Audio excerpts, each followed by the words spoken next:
Hello aspirants, in this discussion we will talk about FMCG, fast moving consumer goods sector, because इस sector ने growth rate अच्छी show की है when economy में overall growth इतनी ज्यादा अच्छी नहीं है। इनफैक्ट डबल डिजिट ग्रोथ देखी गई है 10 to 12%।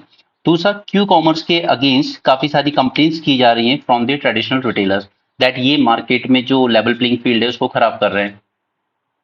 तो ये सब क्या होता है इसके बारे में बात करेंगे। पहले ये देखते हैं कि आखिर यहाँ पे हम बात किन गुड्स की कर रहे हैं। सो इसमें हमारे जो भी डेली लाइफ के एसेंशियल गुड्स हैं वो सब चीजें आ जाती हैं, जैसे cosmetics, toiletries, process foods, beverages, dry foods, fresh foods, okay, ready to eat, frozen foods and consumer electronics. ये सब चीजें इसका पार्ट है। ओके, सो पहले इसका स्टेटस देख लेते हैं, आखिर एज ऑफ नाउ हमारी इकोनॉमी में क्या स्टेटस है। So by this time it's around $3 billion industry. ठीक, ये हमारा फोर्थ लार्जेस्ट सेक्टर है इंडिया में। अगर हम अपने फैक्ट्री वर्कर्स यानी फैक्ट्री में जितने एम्प्लॉयमेंट जनरेट होता है उसकी बात करें तो अराउंड 3 मिलियन एम्प्लॉयमेंट यहीं से जनरेट होता है और फैक्ट्री वर्कर्स का 5% इसी सेक्टर में एंगेज हैं। ठीक, और इसकी ग्रोथ रेट काफी अच्छी देखी गई है 10 to 12% एज पर क्रिसल। और आप समझ सकते हैं कि इसकी ग्रोथ रेट क्यों है, क्योंकि ये सब इसेंशियल डेली नीड्स के आइटम है, चाहे महंगे हो जाएं या कुछ भी हो जाए, इनकी डिमांड हमेशा रहेगी। ठीक है, and this sector is expected to double up to $470 billion by 2025। इसमें चेंजेस क्या किए गए हैं पॉलिसी मेजर में, तो हमने काफी साल पहले 100% एफडीआई अलाउ कर दी थी इन सिंगल रिटेल, जिससे यहाँ पे बूस्ट मिला, न्यू इन्वेस्टमेंट आए, न्यू इनोवेशन मार्केटिंग मॉडल्स आए। एंड 49% एफडीआई हमने अलाउ की थी इन मल्टी रिटेल। इसके अलावा इस सेक्टर को प्रोडक्शन लिंक इंसेंटिव स्कीम का भी बेनिफिट मिला। ऑलमोस्ट $1.2 बिलियन तक इंडियन गवर्नमेंट ने ऐसा इंसेंटिव प्रोवाइड किए इस सेक्टर को। अगर हम इसका डिस्ट्रीब्यूशन देखें तो सबसे ज्यादा अराउंड 50% शेयर होल्ड करते हैं house hold items and your personal care products. Okay, then 31% share है हेल्थ केयर का, that is all your medicine and all those things. Then food and beverages hold the share of around 18 to 19%। Alright, इनकी characteristics की बात करें अगर, तो हम जब बात कर रहे हैं फास्ट मूविंग कंज्यूमर गुड्स की, सो ये वो गुड्स हैं which are sold quickly, daily use के बल्क में सेल होते हैं। एंड सेकंड थिंग इज कि इनमें प्रॉफिट मार्जिन कम होता है। लाइक अगर आप एक चिप्स का पैकेट लेते हैं उसमें प्रॉफिट मार्जिन ज्यादा नहीं होता है, लेकिन इनकी जो मास सेल होती है और वो कहीं ना कहीं उसके लिए मेकअप कर देती है प्रॉफिट, लो प्रॉफिट के लिए। नॉन ड्यूरेबल नेचर के होते हैं, ऑब्वियसली जैसे मिल्क है तो वो ऐसा नहीं है कि वो बाद में ही बिक जाएगा, उसकी एक लिमिट है, एक शेल्फ लाइफ है। ठीक है, चाहे वो पैकेज फूड्स हो आपके, सब पे एक एक्सपायरी डेट होती है। ठीक है, बेवरेजेस हो, ठीक है, केक, पेस्ट्रीज, इन सब हाई डिमांड। तो इसका एक बेनिफिट इस सेक्टर को यही मिलता है कि इनकी डिमांड हमेशा कांस्टेंट रहती है मार्केट में। एसेंशियल नेचर के गुड्स होते हैं, डेली लाइफ प्रोडक्ट्स हैं, तो इनकी डिमांड हमेशा हाई रहती है मार्केट में। बट प्रॉफिट मार्जिन थोड़ा सा लो होता है। अगर हम पर कमोडिटी देखेंगे तो प्रॉफिट मार्जिन लो है, but ultimately they have the high volume of sale which make up for this low profit. Next is short shelf life, specially perishable type के प्रोडक्ट्स। सो ये एक नेसेसिटी बन जाती है that this should be quickly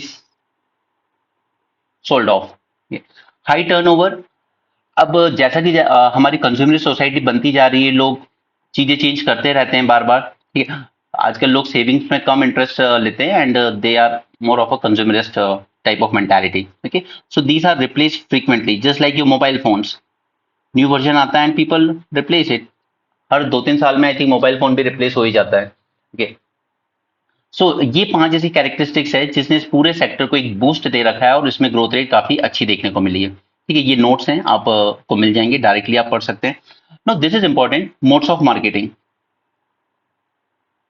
E commerce, e commerce, all those things, Amazon, Flipkart, ठीक है, and other thing. अब इनसे फायदा क्या हुआ है, फर्स्ट इज इनकी रीच काफी ज्यादा है। आज आप टियर 2 टियर 3 सिटीज में भी अगर देखेंगे तो ये लोग आपको सर्विस प्रोवाइड कर रहे हैं, राइट। आपको होम डिलीवरी का बेनिफिट मिलता है इनसे, इसलिए इनको एक बूस्ट मिला है। सिमिलरली अब तो इन लोगों ने प्राइसेस बढ़ा दिए हैं, बट एक टाइम था जब ये बहुत हैवी डिस्काउंट देते थे, तो ये बेटर प्राइसिंग की वजह से भी, और कई बार जब क्लियरेंस सेल चलती है या इनकी बिग बिलियन डे टाइप की चीजें आती हैं, तब डिस्काउंट हैवी हो जाते हैं, इसलिए भी इनका मार्केट और ज्यादा बढ़ा है। ओके, एंड सबसे बड़ा बेनिफिट था, these are more accessible. Like आप अपनी कैपिटल सिटी के अराउंड स्मॉल टाउन में देख लीजिए, तो पहले हमें ये पैटर्न देखने को मिलता था कि लोग स्मॉल टाउन से कैपिटल सिटी की तरफ आ रहे हैं फॉर शॉपिंग। ओके, अगर कोई वेडिंग इस टाइप का फंक्शन है, आजकल वो नौबत नहीं आती है, ई कॉमर्स वेबसाइट्स ने चीजें इजी बना दी। क्यू कॉमर्स, जिसके अगेंस्ट ट्रेडिशनल जो रिटेलर्स हैं, शॉपकीपर्स, इनको सबसे ज्यादा प्रॉब्लम हुई है।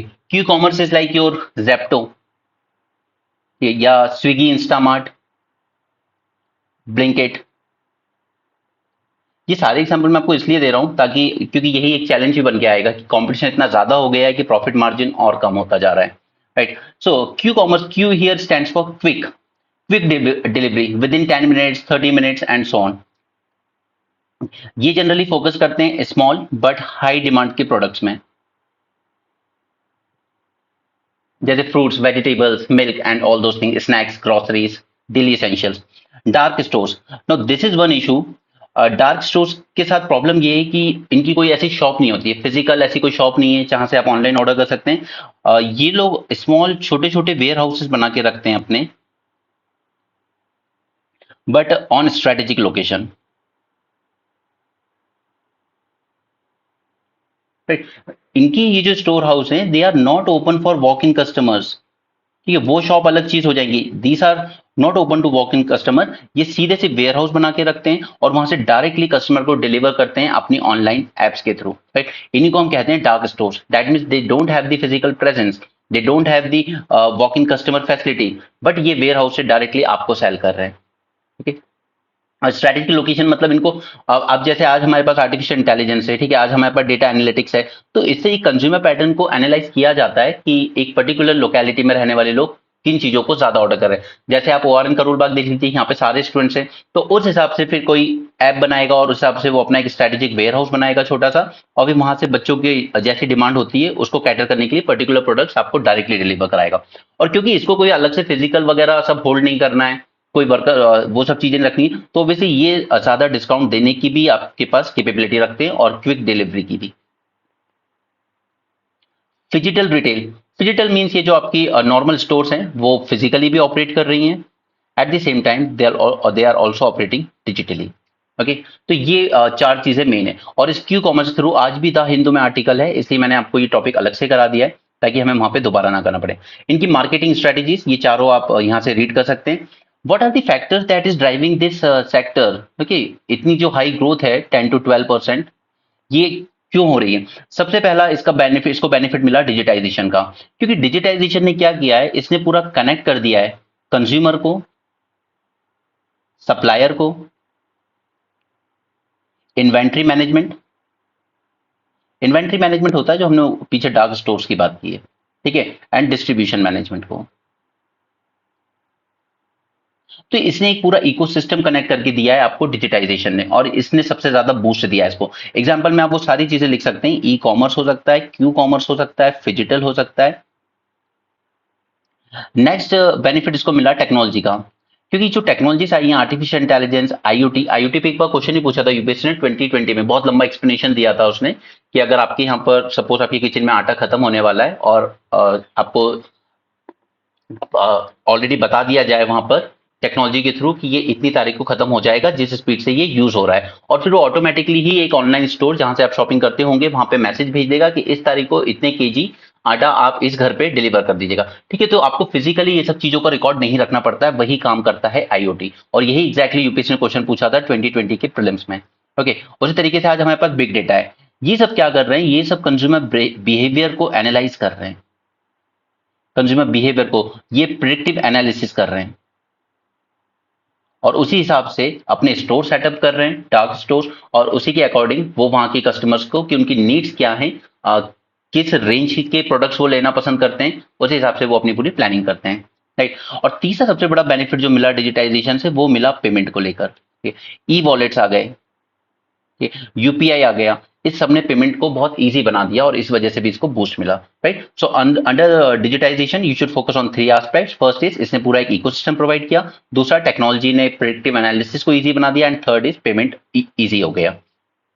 गवर्नमेंट इनिशिएटिव्स की बात करें तो सबसे पहले इस सेक्टर को बूस्ट मिला एफडीआई ओपन करने से, ठीक है, 100% in single retail, 49% in multi retail, okay. Inflow की अगर हम बात करें तो यहाँ पे एक साल में, पिछले साल भी हमने देखा है करीब $18 बिलियन की एफडीआई आते हुए, ठीक है। अब तो फ्लिपकार्ट को भी टेक ओवर कर लिया गया है, राइट। उसी तरीके से जीएसटी से भी इसको बूस्ट मिला, जीएसटी ने वन नेशन वन मार्केट की बात की, और यहाँ पे जितने भी डेली एसेंशियल आइटम्स जो हमारे प्रोडक्ट्स हैं ये 5% टैक्स वाले ब्रैकेट में आते हैं, तो इससे ये चीजें थोड़ी सी सस्ती भी हो गई, एंड इसी के साथ साथ जैसे ये थोड़ी चीप होने लगी तो इनका कंजम्पशन भी इंक्रीज होता चला गया। इसके अलावा गवर्नमेंट मेजर में पीएलआई स्कीम आप मेंशन कर सकते हैं, दैट इज $1.2 बिलियन तक का गवर्नमेंट ने इसको सपोर्ट दिया, और इसने बूस्ट की मैन्युफैक्चरिंग को, specially for small and medium enterprises, ठीक है। इसने मैन्युफैक्चरिंग कैपेसिटी को इंक्रीज किया, क्योंकि प्रोडक्शन लिंक इंसेंटिव तो डायरेक्टली लिंक है ना, आप जितना प्रोडक्शन करेंगे तो मैन्युफैक्चरिंग कैपेसिटी को बूस्ट मिला, और अल्टीमेटली हमारे एक्सपोर्ट्स को भी बूस्ट मिला, right. So this is under government initiative. Third, new and innovative products. अब जैसे जैसे लोग ज्यादा हेल्थ कॉन्शियस हो रहे हैं, ठीक है, तो they are demanding for healthier products, they are demanding for the eco friendly products, they are demanding for the natural products, ठीक है। आजकल सबसे ज्यादा यही चीज चल रहा है कि हमारा प्रोडक्ट इको फ्रेंडली है, हमारा product natural and so on. इसमें एक कुछ साल पहले फेमस हुआ था ट्रू नेटिव। ट्रू नेटिव इन्होंने क्या किया था, इन्होंने पूरी फैमिली के लिए इरिस्पेक्टिव ऑफ एज इन्होंने एवरीडे प्रोटीन लॉन्च किया था, and in this everyday protein they have used fortification, food fortification, जो काउंटर करेगा आपकी मैक्रो न्यूट्रिएंट डेफिशिएंसी को,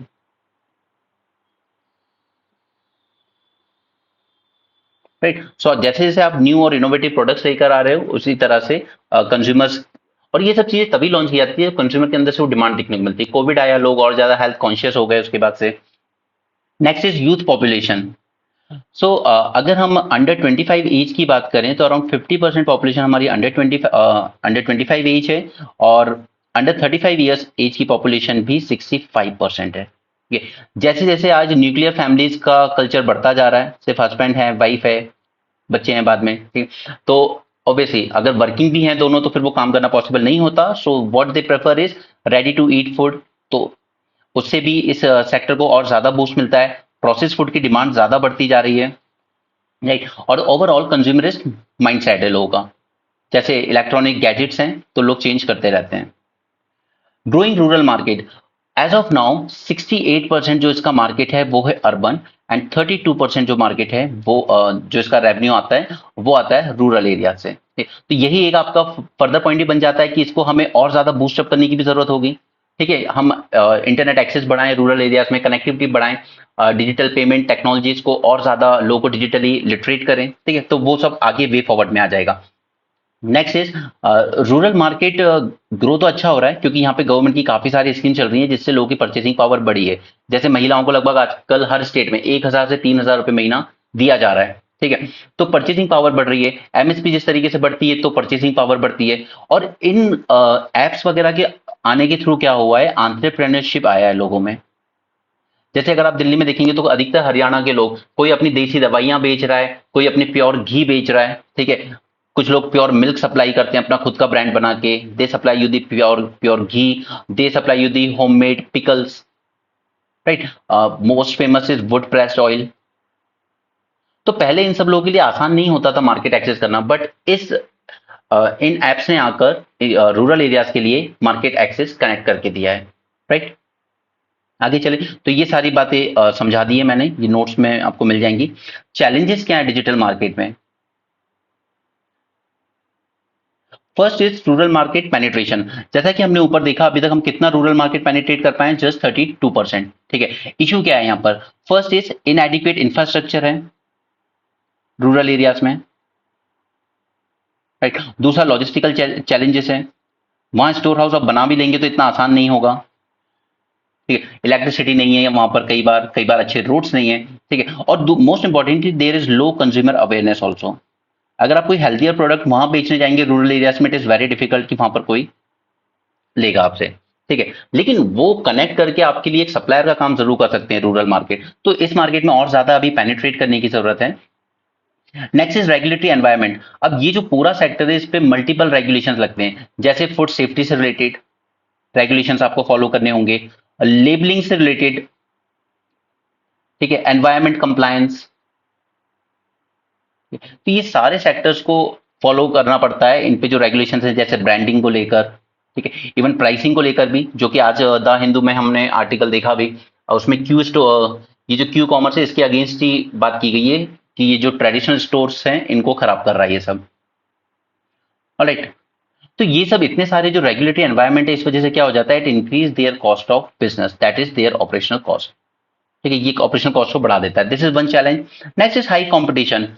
ऊपर मैंने आपको इतने सारे एग्जांपल इसलिए दिए थे ये बताने के लिए कि कितना हाई कंपटीशन आ रहा है इसमें, ठीक है, जो बड़ी बड़ी कंपनीज हैं वो कंटिन्यूअसली अपने आप को इनोवेट कर रही हैं, अपनी marketing strategies, they are investing in their branding, ठीक है, even they are managing their pricing in such a way कि दूसरों का कंपटीशन कम से कम किया जा सके, राइट। और इसके अलावा भी इन कंपनीज को हाई कंपटीशन कहां से मिल रहा है, अनऑर्गेनाइज सेक्टर से। जैसा मैंने अभी आपको ऊपर एग्जांपल दिया कि अगर कोई अर्बन एरियाज के सराउंडिंग में आपको होममेड पिकल सप्लाई कर रहा है, वो अनऑर्गेनाइज है, ठीक है, वो घर से बना के दे रहा है बट आपको मिल रहा है, राइट। तो अनऑर्गेनाइज सेक्टर से भी यहाँ पे कंपटीशन मिलता है।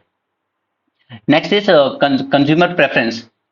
अब कंज्यूमर इंडिया में खासकर काफी वेरी करते हैं, ठीक है, सबकी रीजन वाइज किसी की चॉइस कुछ और है, साउथ इंडियन है तो उसकी चॉइस कुछ अलग है, ORN करोल बाग में नॉर्थ इंडियन है उसकी चॉइस कुछ अलग है, ठीक है। तो depending upon your region, your culture, your income level, ये सब चीजें ऐसा नहीं है, कंपनीज को प्लान करना बहुत आसान होता है, इसलिए वो डेटा एनालिटिक्स और इन सब चीजों को यूज करती है कि let's analyse the behaviour first, let's predict the behaviour of the consumers इस एरिया में, एक पर्टिकुलर एरिया में। दूसरा cost pressure, raw materials, packaging, transportation, ये सब चीजें कॉस्ट पे सीधा सीधा प्रेशर डालती हैं। ट्रांसपोर्टेशन कॉस्ट बहुत बढ़ जाती है जब आप हद से ज्यादा टैक्स लगाते हो पेट्रोल और डीजल टाइप की चीजों पर। ट्रांसपोर्टेशन कॉस्ट बढ़ेगी तो फिर यहाँ पे delivery charge and pressure and all those things. Supply chain issue, no, यहाँ पर इसमें हमें एफिशिएंट उतनी ज्यादा नहीं है, हमारी जो सप्लाई चेन सेक्टर है, ना तो हमारे पास उतने एडवांस लॉजिस्टिक्स हैं जैसे कि डेवलप कंट्रीज में देखने को मिलते हैं, ना ही उतने अच्छे वेयर हाउसिंग प्रोडक्ट्स हैं, और दूसरा मोस्ट इंपॉर्टेंटली कि पेरिशेबल्स के लिए हमारे पास कोई कोल्ड चेन इंफ्रास्ट्रक्चर उतना ज्यादा हमारा डेवलप नहीं है, इसलिए हमारे यहाँ पर क्या होता है, वेस्टेज बहुत ज्यादा होता है, डिले होता है, स्पॉइलेज बहुत ज्यादा हो जाता है, और अल्टीमेटली क्या होता है, इससे आपकी ऑपरेशनल जो कॉस्ट है वो इंक्रीज हो जाती है। Digital disruption. Now in digital की वजह से जो ऑफलाइन स्टोर्स थे, ठीक है, ऑफलाइन चैनल्स थे, इनकी लाइफ बहुत ज्यादा डिस्टर्ब हुई है, specially with this Q commerce, क्योंकि 10 मिनट में अगर सामान मेरे घर आ रहा है तो फिर मैं क्यों जाऊंगा शॉप पे लेने, right? तो क्यू कॉमर्स के थ्रू तो बहुत ज्यादा इंपैक्ट हुआ है ट्रेडिशनल स्टोर्स पर। एनवायरमेंटल कंसर्न्स, नो, ये सस्टेनेबिलिटी को आता है, क्योंकि जैसे जैसे हमारी ये वाली लाइफस्टाइल बढ़ती जा रही है कंज्यूमर्स, उतना ही ज्यादा तेजी से हम लोग pollution, plastic pollution and all those things ये बढ़ाए जा रहे हैं, ठीक है। प्लास्टिक का यूसेज बहुत ज्यादा बढ़ रहा है, इससे पॉलीथीन वगैरह में रैप करके देते हैं आपको, जैसे फ्लिपकार्ट, अमेजोन वाले, ठीक है। वेस्ट मैनेज नहीं कर रहे हैं ये लोग, और ना ही ये कोई रिस्पॉन्सिबिलिटी ले रहे हैं इस चीज की, ठीक है, क्योंकि ऑब्वियसली बात है कि ये सब इंप्लीमेंट करने में और ज्यादा कॉस्ट आएगी, फिर उनका कॉस्ट बढ़ जाएगा, तो वो इसमें ध्यान नहीं देते। Changing retail format, okay, so there is a clear shift from traditional to modern trade, right. E commerce ने तो चैलेंज दिया ही दिया था, उसके अलावा अब क्यू कॉमर्स भी इनको और ज्यादा चैलेंज कर रहा है, क्योंकि ई कॉमर्स फिर भी लोग सोचते थे यार आज ऑर्डर करूंगा कल आएगा, बट क्यू कॉमर्स ने ये चीज और ज्यादा प्रॉब्लमेटिक बना दी है स्टोर्स के लिए कि 10 मिनट और 30 मिनट्स में आपकी चीज आ जाती है, ठीक है। तो ये सारे पॉइंट्स यहाँ पे मेंशन है, आप इसको रीड कर सकते हैं। हमारे लिए सबसे इंपॉर्टेंट अब हो जाता है फर्दर स्टेप्स कि हमें और क्या करना चाहिए सेक्टर की ग्रोथ और बढ़ाने के लिए, क्योंकि देखिए जब तक इकोनॉमी की कुछ important sectors double digit growth से नहीं बढ़ेंगे तब तक इंडिया ओवरऑल 8% की ग्रोथ रेट से नहीं बढ़ सकता, ये फैक्ट है। इंप्रूव इंफ्रास्ट्रक्चर, अब मैं आपको सिर्फ यहाँ पे मेजर पॉइंट बताऊंगा, बाकी डिटेल आप खुद से रीड कर लेंगे। इंफ्रास्ट्रक्चर इंप्रूव करने के लिए सबसे पहले हमें रूरल कनेक्टिविटी इंप्रूव करने की जरूरत है, ठीक है, चाहे वो रोड हो, रेल हो, डिजिटल इंफ्रास्ट्रक्चर हो, ताकि मार्केट एक्सेस और बढ़ाया जा सके, डिस्ट्रीब्यूशन एफिशिएंसी और बेटर बनाई जा सके। एंड दूसरा, हमें कोल्ड चेन इंफ्रास्ट्रक्चर डेवलप करने की जरूरत है। ये वेयर हाउसेज तो फिर भी हमारे यहाँ बहुत हो गए हैं, लेकिन कोल्ड चेन में अभी भी बहुत ज्यादा इश्यूज हैं, और इसी वजह से हमारे यहाँ पर वेस्टेज बहुत ज्यादा हो रहा है, specially of the perishables. Regulatory process को स्ट्रीमलाइन करने की जरूरत है, इतनी ज्यादा कंप्लायंस से उनकी कॉस्ट बहुत ज्यादा बढ़ जाती है। ठीक है, हम लोग कुछ एक सिंगल रेगुलेटर बनाने की जरूरत है, सिर्फ ज्यादा एम्फेसाइज किया जाए यहाँ पे फूड सेफ्टी को एंड लेबलिंग को। ठीक है, तो इसको सिंप्लीफाई करना है ये कंप्लायंस। और दूसरा, they should be A consistent policy.